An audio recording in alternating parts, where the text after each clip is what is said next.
The man who fixed everything Mira always thought her husband Elias was just an ordinary man. He spoke softly, smiled often, and never raised his voice at anyone. He worked as a repairman in the small human colony of Riverton, fixing everything. From water pumps to old hover bikes. People liked him. He was the man you could trust to help without asking for payment.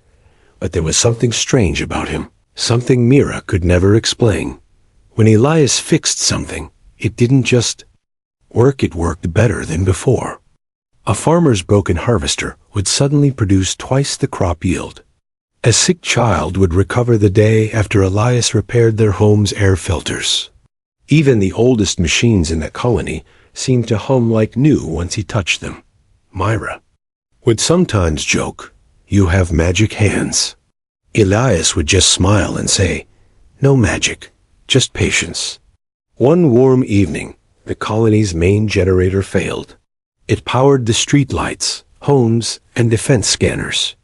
Without it, Riverton was vulnerable to pirates and wandering beasts from the nearby wilds.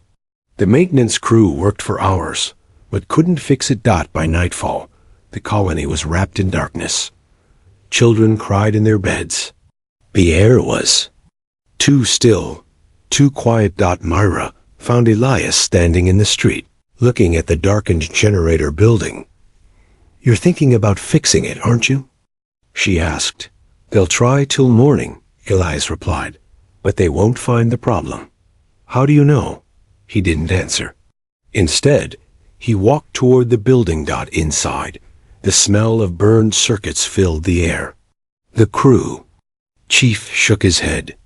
"We've tried everything. Without a replacement core, it's dead."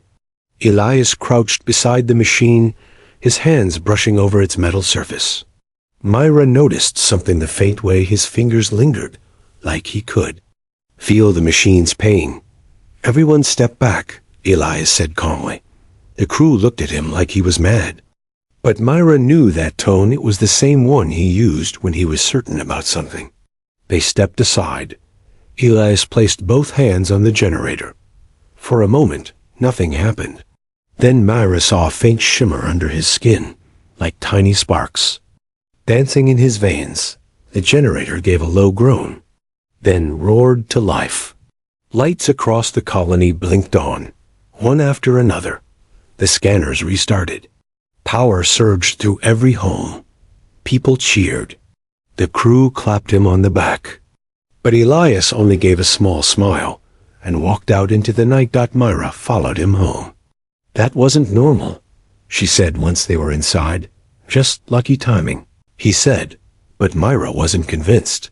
The next day, things got stranger. Reports came in from the orbital station above Riverton during the blackout. They had detected a massive energy spike from the colony. It had briefly overloaded every sensor within 100 kilometers. Starship captains complained about their systems flickering for a moment, as if hit by a wave of static. Myra kept quiet, but she knew exactly when that spike had happened. When Elias had touched the generator. 2 days later, they went to the market. It was a sunny afternoon, the streets busy with traders, farmers, and the occasional alien merchant from neighboring worlds. As Mira browsed fresh fruits, she noticed a tall figure standing near the edge of the market, a robed alien with pale green skin and sharp, metallic eyes. His gaze was fixed on Elias. Elias noticed too. He tensed, something Mira had never seen him do before. The alien approached, holding out a small, glowing crystal. "For your kind," he said in a deep, metallic voice. "I don't know what you mean," Elias replied, his tone flat. "You do," the alien said softly. "The last one." Elias's jaw tightened. He pushed the crystal back into the alien's hand. "You've got the wrong man." They walked away quickly. Myra kept glancing over her shoulder. The alien was still watching them, his expression unreadable. That night, Mira couldn't sleep. She replayed the market scene in her mind, the way Elias's body had gone rigid, the cold edge in his voice, the strange words the alien had spoken. She got up for a drink of water, and noticed Elias sitting at the table, staring out the window. "Who was he?" she asked. "Someone looking for trouble," Elias said without turning. "What did he mean by the last one?"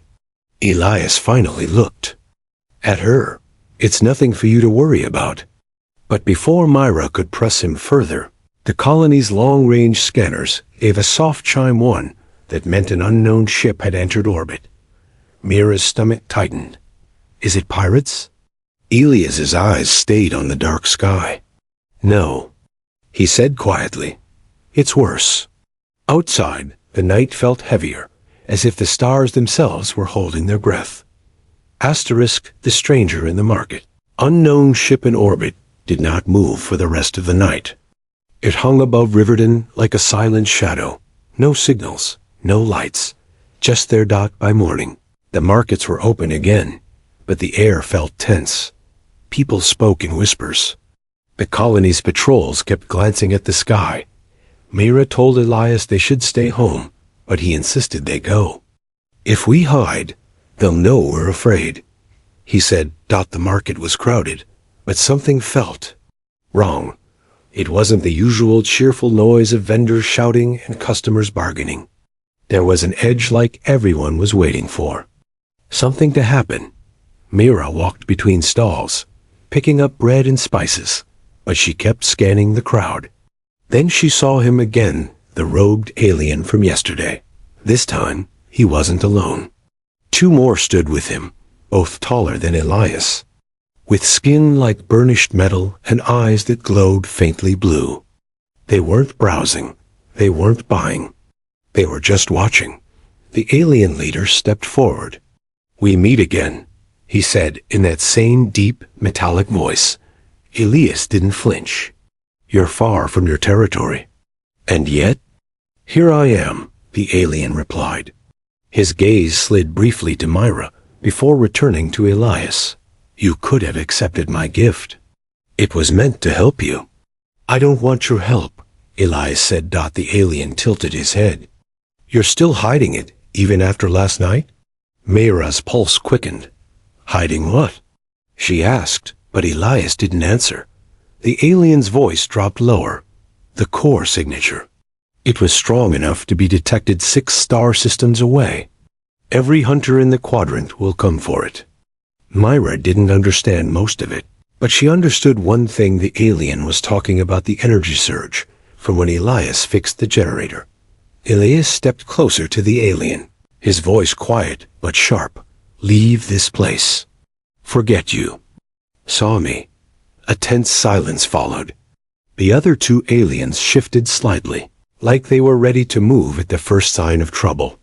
Then the leader gave a thin smile. Too late. Without warning, a deep boom echoed from above. People screamed. The sky lit up with streaks of fire dropships descending from the silent ship in orbit. "Get down," Elias shouted, pulling Myra behind a stall as metal pods crashed into the streets. From the pods emerged soldiers tall, armored figures carrying weapons that hummed with deadly energy. Their armor was marked with a black sigil, shaped like a broken sun. Myra had seen that symbol before. Unwanted. Posters in the colony's security office. They were Void Hunters mercenaries, who captured rare beings for the highest bidder. The market erupted into chaos. People ran in every direction. Merchants abandoned their stalls. The Void Hunters moved with cold precision, scanning faces, ignoring everyone except one target: Elias. Myra clung to his arm. "What do they want with you?" "Not now," Elias said. His voice was calm, but his eyes were sharp, calculating. One of the hunters raised his weapon. "Surrender, Starborn," he commanded. "Your bounty is worth more alive, but dead works too." Myra's breath caught. Starborn. The same word the alien in the market had hinted at. Elias stepped forward. "Last chance. Leave." The hunter smirked. "Or what? You'll fix our weapons?" Elias raised his hand slightly. Myra saw a faint light flicker under his skin. The hunter's weapon began to shake, then sparked violently. In an instant, the weapon exploded in his hands, knocking him backward into a stall. The other hunters opened fire, but every bolt of energy curved in. Midair, spiraling away from Elias, as if the air itself refused to harm him. Panic spread through the attackers. Their weapons overheated, armor systems shut down. Even their dropships in the sky began to lose control, drifting dangerously close to buildings. Mira stared, her mind unable to keep up. This was not the quiet man who fixed broken doors and cooked her breakfast. This was someone else, someone terrifying. Within seconds, the hunters retreated to their dropships. But before they left, one shouted back, "The galaxy will know you're here, Starburn. They'll come from every corner." As the ships rose into the clouds, Mira turned to Elias. "Starburn? What does that even mean?" Elias looked at her for a long time before speaking. "It means we can't stay here anymore." That night, the Colony Council demanded answers. The destroyed market, the alien mercenaries. The sudden surge of unexplained power got Elias said only one thing. "They'll be back. And next time, it won't just be me thereafter." Mira knew he was right. The sky outside their home was no longer safe. Somewhere beyond the stars, others had heard the call, and were already on their way. Asterisk. The first attack the night after the market attack, Riverton was quiet. Too quiet. Myra lay in bed, staring at the ceiling. Elias hadn't come to bed yet. He was still sitting by the window, watching the stars. She could feel his unease, like a cold wind in the room. It was close to midnight when the first sound came. Not from the sky, but from the ground. A deep, metallic thump. Then another. The kind of sound heavy boots make when they land hard. Mira sat up. "Elias?" He didn't answer. His eyes narrowed, fixed on the horizon. "They're here." Before she could ask who, the colony's defense alarms blared. Red lights flashed outside the windows, bathing the streets in a warning glow. The scanners announced what everyone feared: unidentified hostile forces breaching the perimeter. From the dark hills beyond Riverton, shapes began to appear, tall, armored soldiers moving in perfect formation, their armor reflecting the crimson light. Behind them rolled heavy machines with glowing cannons, humming like predators ready to strike. Elias turned to her. "Go to the shelter, now. I'm not leaving you." Mira shouted, her voice trembling. "Mira, listen to me. If they take you, I'll—" He stopped himself, jaw tightening. "Just trust me." But before she could argue, the first cannon fired. A blast of white-hot energy slammed into a building nearby, reducing it to ash. Screams filled the air. Colony's guards tried to fight, but their weapons barely scratched the attackers' armor. One by one, the defenders fell back, forced toward the center of town. Myra grabbed Elias's arm. "We have to run." But Elias didn't move. His eyes were fixed on the attackers. There was no fear in his face, only a cold, quiet focus. A group of soldiers spotted them and advanced. Their leader raised a hand, signaling the others to hold fire. "Starburn," he called out, his voice amplified by his helmet. "By order of the Void Syndicate, you will surrender immediately." Elias didn't answer. I said. The leader's weapon suddenly sparked and died in his hands. A second later, every soldier's weapon went dead, one after another, as if an invisible wave had passed through them. The soldiers hesitated, confused. That's when Elias raised his right hand. Myra felt the air shift, thick, heavy, charged. The ground under the soldiers cracked. Sparks leapt between their armor plates. Then, in an instant, every powered system they carried overloaded. The street lit up in a storm of blinding light as weapons exploded, armor short-circuited, and machines shut down. The attackers staggered, some collapsing to the ground, their suits locking them in place. But it wasn't over. From the darkness, a massive machine stepped forward twice the height of a building, bristling with weapon turrets. Unlike the others, this one was shielded, its surface glowing with a faint blue energy dot. It opened fire. The first volley tore through the ground near Elias, forcing him and Mira to dive for cover. The second volley slammed into the street, sending shockwaves that shattered windows for blocks. Elias stood, brushing dust from his face. "Stay behind me." Mira's heart raced. "You can't fight that thing." "I can." His voice was quiet but certain. He walked into the open street, every step steady. The machine turned its turrets toward him and fired again, but the blasts curved in the air, twisting away from him as if hitting an invisible shield. Elias lifted both hands. The blue energy around the machine flickered, then shattered like glass. With the shield gone, the machine began to shake violently. Its legs buckled, its weapons twisted into useless shapes, and finally, it collapsed in on itself, burning. The remaining attackers, seeing their greatest weapon fall, retreated. Dropships swooped in, pulling them away from the colony. The street was left in ruins, but Riverton was still standing. Mira stared at Elias, her voice shaking. That wasn't just fixing things. "What are you?" For a long moment, he didn't answer. "Ben, finally," he said, "something I never wanted to be again." That night, the colony council met in secret. They demanded to know how one man had turned back an entire strike team. Elias told them nothing, but Mira could see it in his eyes. He was planning something. Before dawn, Elias packed a bag. "They'll send more," he said. "We can't be here when they do." Myra took his hand. "If you go, I go." Elias hesitated, but didn't say no. As they left the colony, the first rays of sunlight lit the sky. But beyond the light, in the cold dark of space, more ships were already on the way. The truth he never wanted to tell. The road out of Riverton was empty. Mira and Elias walked in silence, their footsteps crunching over the dusty trail. The sun was low, casting long shadows that stretched like dark fingers ahead of them. Mira's mind was a storm. She kept seeing flashes of the night before the weapons bending away from him, the giant war machine collapsing, the glow under his skin. Finally, she broke the silence. "You're going to tell me now." Elias didn't look at her. "Tell you what?"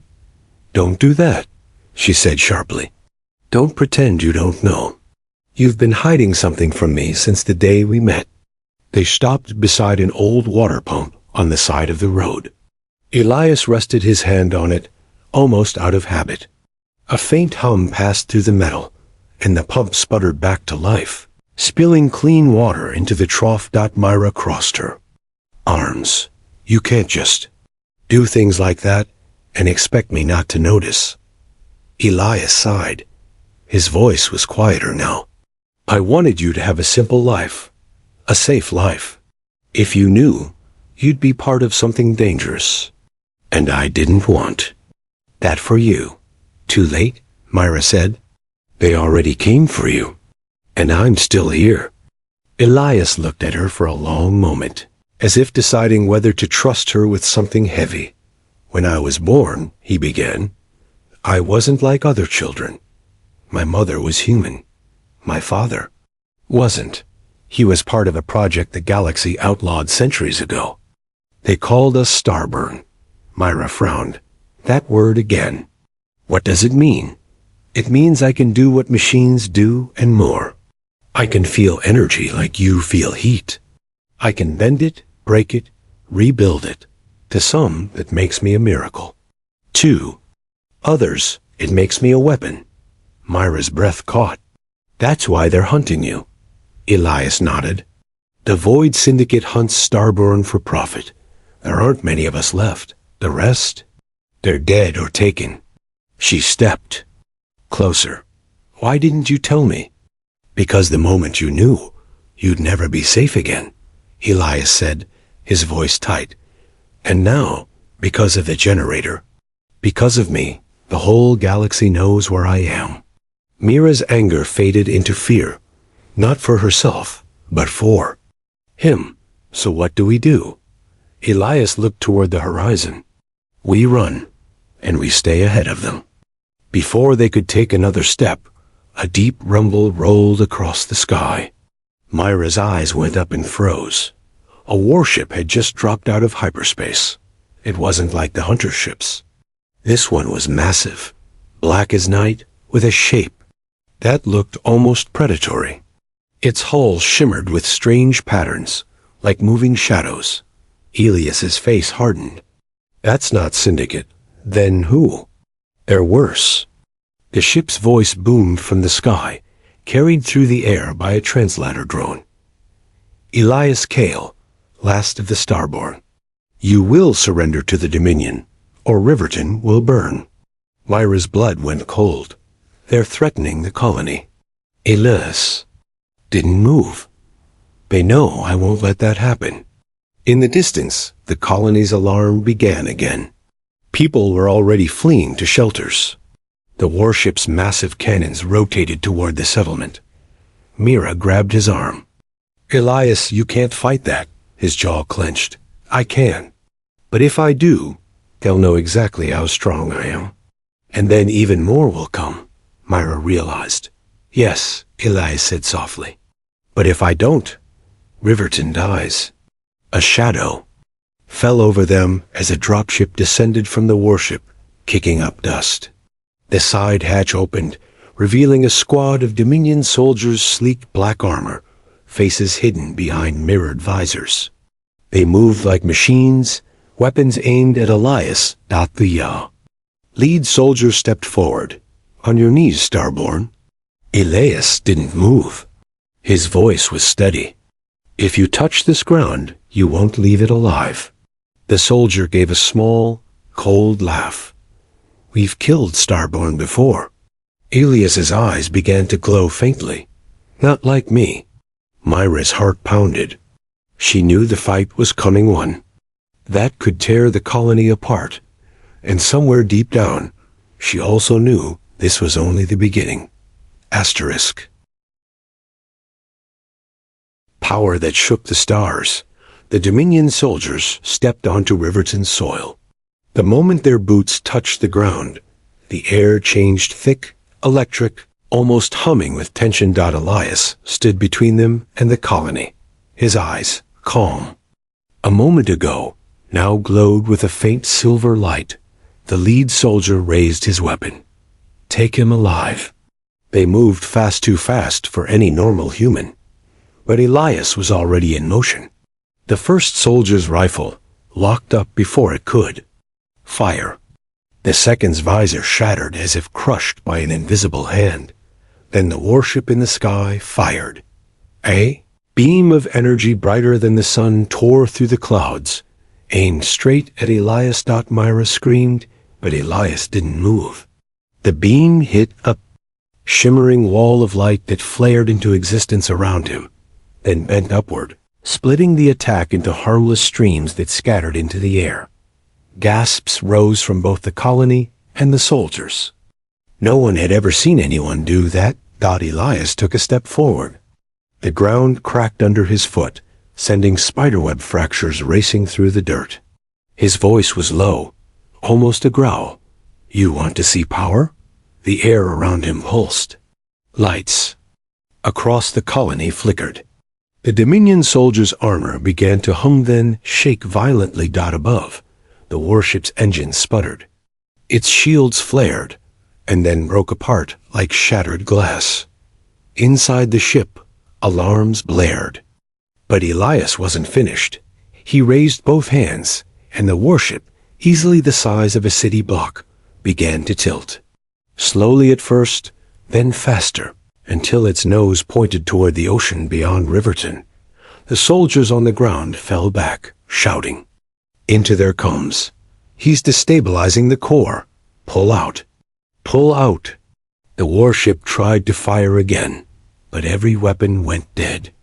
Its massive frame groaned as invisible force dragged it downward. Myra stood frozen. She had seen him fix broken harvesters. She had seen him heal machines with a touch. But this was something out of legend. The ship hit the ocean with a sound like the sky breaking. A towering wave exploded outward, racing toward the shore before Elias flicked his fingers, stopping it mid-roll, freezing it in place until it collapsed harmlessly. The Dominion soldiers didn't stay. Dropships screamed into the sky, fleeing as fast as their engines could take them. Elias lowered his hands. The glow faded from his eyes. For a long moment, the only sound was the hiss of steam rising from the ocean where the warship had sunk. Then the voices began, first in whispers, then louder. The people of Riverton were pouring into the streets, staring at Elias as if seeing him for the first time. Some looked at him with awe. Others with fear. Myra stepped to his side. They all saw Elias. I know. His voice was tired.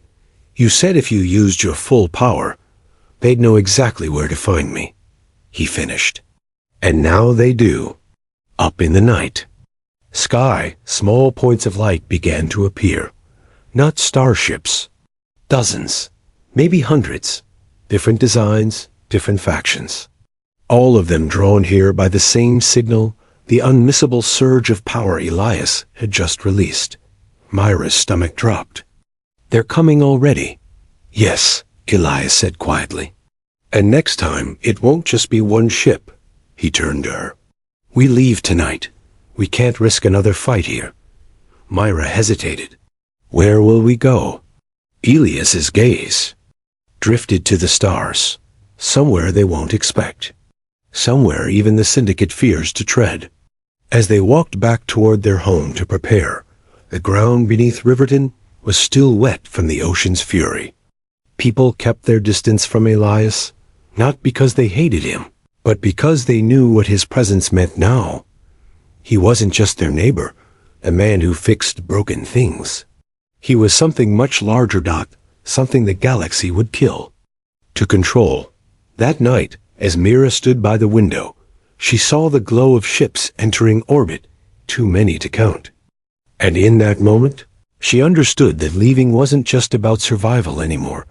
It was about running faster than the fear chasing them. The choice. The night sky over Riverton was no longer a blanket of quiet stars. Now it was alive with movement ships gliding into orbit, their engines glowing like hungry eyes in the dark. Some were massive warships. Others were small, fast hunters.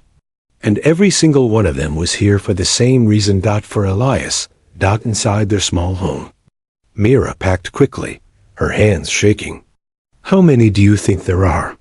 Elias was by the door, scanning the horizon. Dozens, maybe hundreds. She zipped the last bag. Then we can't wait. We leave now. Elias didn't move. His eyes were fixed on the sky. If we run now, we might make it to the edge of the system. But once they track my energy signature, there won't be anywhere left to hide.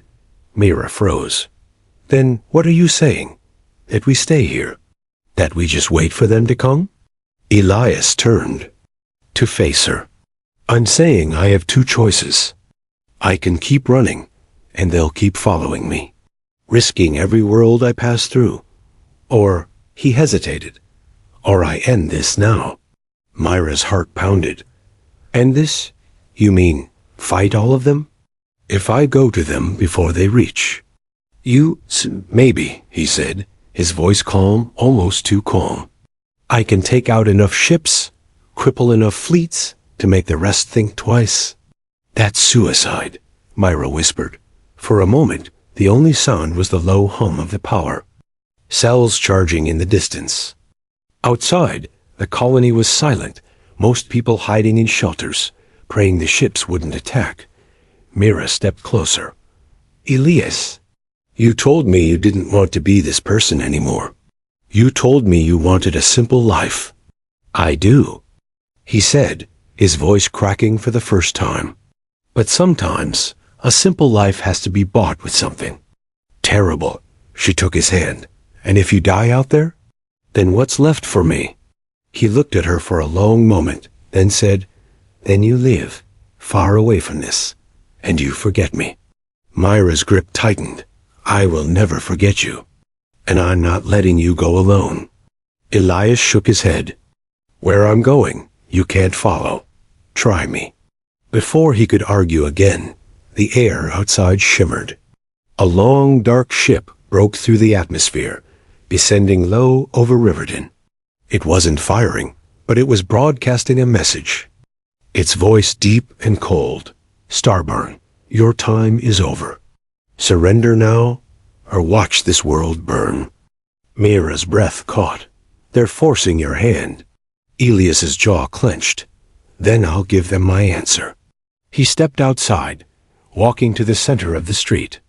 The sky above was crawling with ships. The ground beneath his feet began to hum as he reached deep into the invisible currents of energy all around them. Lights flickered in every building. The air thickened, charged with static. Even the alien ships in orbit began to shift nervously, as if sensing what was coming. Mira stood in the doorway, unable to move her eyes from him. Then Elias spoke, not loud, but clear enough for every ship above to hear. If you want me, come take me. But know this, every step you take toward this world will be your last. The sky answered with a low growl of engines charging weapons.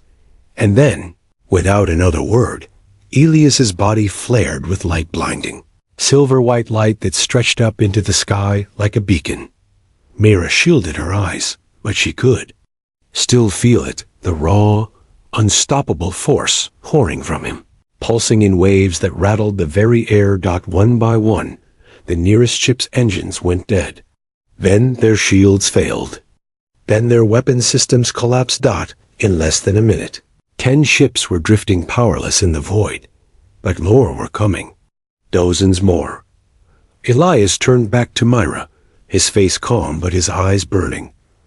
I can hold them off, but if you stay, you'll die. Myra stepped forward. Then I die with you. No, he said, his voice breaking. You live for me. And before she could speak, he raised his hand. A wave of light washed over her, and the next thing she knew, she was standing inside the cockpit of a small shuttle, already lifting off the ground. Through the window, she saw him one last time, standing in the street, facing the sky full of predators. Her hands pressed against the glass. Elias, but he didn't look back. The shuttle's engines roared, carrying her away from Riverton, away from him. The last thing she saw was a burst of light so bright it turned the night into day, followed by the distant, shuddering sound of ships tearing apart in the sky. Asterisk.